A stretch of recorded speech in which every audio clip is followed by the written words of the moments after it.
স্বাধীনতাৰ বহুত বছৰলৈকে বিভিন্ন জাতি জনগোষ্ঠীয়ে নিজৰ অস্তিত্ব ৰক্ষা কৰিব পৰা নাই, নিজৰ ভাষা সংস্কৃতি জীয়াই ৰাখিব পৰা নাই, ইয়াত চৰকাৰী পক্ষৰ পৰা বহুত সহায় পোৱা নাই। এনেকুৱা কৰি স্বাধীনতাৰ পিছত বহুত সংগ্ৰাম কৰি আহিছিলে। আজি বিটিআৰ চৰকাৰখনে আমি বিচাৰিছোঁ আমাৰ ইয়াত বসবাস কৰা 26টা জনগোষ্ঠীয়ে জীয়াই থাকক, সকলোৰে ভাষা সংস্কৃতি ৰীতি নীতি অস্তিত্ব জীয়াই থাকক। সেইকাৰণে এটাৰ পিছত এটা পদক্ষেপ লৈছোঁ। প্ৰথম আমি চবৰে ভিজন ডকুমেণ্ট তৈয়াৰ কৰিলোঁ 26টা জনগোষ্ঠীৰ। তাৰপিছত আমি 26টা জনগোষ্ঠীৰ মিউজিয়াম নিৰ্মাণ কৰিবলৈ গৈ আছোঁ আৰু অহা 6 তাৰিখত আমি 18টা জনগোষ্ঠী, কিছুমান জনগোষ্ঠীয়ে অসমীয়া ভাষা কয়, তো বেলেগ ভাষা নাই তেখেতসকলৰ কাৰণে 18টা ভাষা ইয়াত জীয়াই আছে। সেই 18টা ভাষাটো জীয়াই ৰখাৰ কাৰণে এটা অভিধান সদৃশ এটা ৱৰ্ড বুক এটা ওলোৱা হ'ব, য'ত 1000 এটা শব্দ আৰু 1000 এটা বাক্য থাকিব। আৰু ইয়াৰ দ্বাৰা বড়োলেণ্ডৰ অন্তত এটা জনগোষ্ঠী আনটো জনগোষ্ঠীৰ ভাষাটো শিকিব পাৰিব।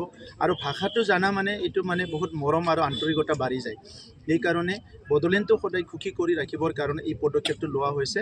আৰু এই পদক্ষেপটো লোৱাৰ পিছত লগে লগে আমি এই 26টা জনগোষ্ঠীৰ এটা ইথনোগ্ৰাফি, এইটো ইতিহাসৰ নিচিনাই হয়, এটা কমিউনিটি এটা হিষ্ট্ৰী এটা বনোৱাৰ কাৰণেও সিদ্ধান্ত লোৱা হৈছে।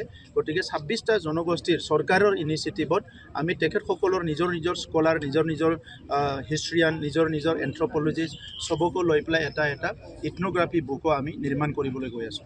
Thank U. ওদালগুৰি জিলাৰ ৰৌতাত যোৱাটো মানে 5টা দশকত 3গৰাকী মহান ব্যক্তি ইয়াত জন্ম লাভ কৰিছিল আৰু সাহিত্য আৰু কলা সংস্কৃতিৰ দিশত বলিষ্ঠ ভূমিকা লোৱা সৰ্বাংশুভং বিহুৰাম বড়োদেৱ আৰু ইয়াত বড়ো জাতিৰ জাতীয়তাবাদ, জাতিসত্তা, জাতি স্বাভিমান গণতান্ত্ৰিকভাৱে আৰু সাংবিধানিক ৰাজনৈতিকভাৱে অধিকাৰৰ কাৰণে বড়ো আন্দোলনৰ নেতৃত্ব দিয়া উপেন ব্ৰহ্মৰ লগত কৰেন্দ্ৰ বসুমতাৰী ডাঙৰীয়া আৰু সাংগঠনিক আৰু সামাজিক দিশত বলিষ্ঠ নেতৃত্ব দিয়া মহেশ্বৰ বসুমতাৰী ডাঙৰীয়া 3গৰাকী মহান ব্যক্তি এই ঠাইত জন্ম লাভ কৰিছিল আৰু তেওঁলোকে আজিৰ তাৰিখত আমাৰ লগত নাই, তেওঁলোকে পৃথিৱীৰ পৰা বিদায় ল'লে।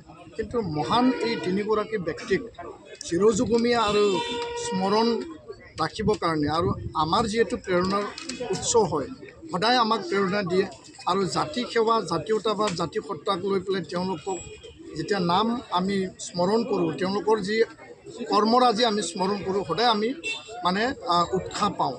আৰু আজি 3গৰাকী এই মহান ব্যক্তিসকলৰ প্ৰতিমূৰ্তি উন্মোচন কৰা হ'ল আৰু সেই প্ৰতিমূৰ্তিখন উন্মোচন কৰি নিশ্চয় আমি ধন্যবাদ মানে দিব লাগিব আৰু ৰাইজৰ মানে স্বাৰ্থত, জাতিটোৰ স্বাৰ্থত, এই অঞ্চলৰ স্বাৰ্থত এই পাৰ্কখন আজি মুকলি কৰি দিয়া হ'ল। মই প্ৰমোদ বড়ো ডাঙৰীয়াক ধন্যবাদ দিছোঁ। তেওঁ আমি এপছৰ পৰা স্থানীয় ৰাইজৰ হৈ তেখেতক আবেদন জনাইছিলোঁ আৰু তেওঁ সেই দায়িত্ব পালন কৰি পেলাই আজি এই কামখিনি কৰি দিলে।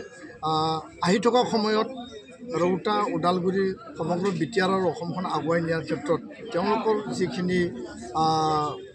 যিখিনি কাম, সেই কামে আমাক সদায় প্ৰেৰণা দিব আৰু আমি তেওঁলোকৰ কামৰ চাই পেলাই আমি আগবাঢ়ি যাম, সেইটোকে মই ক'লোঁ। ধন্যবাদ।